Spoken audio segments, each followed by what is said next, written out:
Arriving now is going to be the 1939. Could be a South Westernmost service to Portsmouth Harbour from London Waterloo.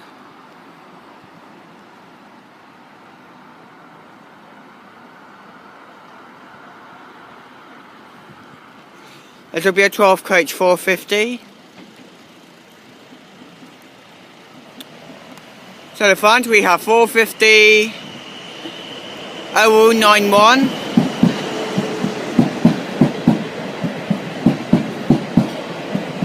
450 011,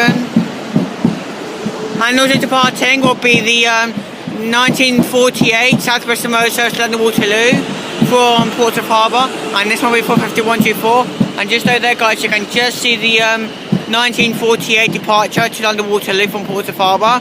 There's departing on the other side. There you go there. You can just see there that that's departing off to London Waterloo. There you go. And arriving here is the one to Portsmouth Harbour that meant to arrive at 1939, but has arrived at 1948. So a bit delayed.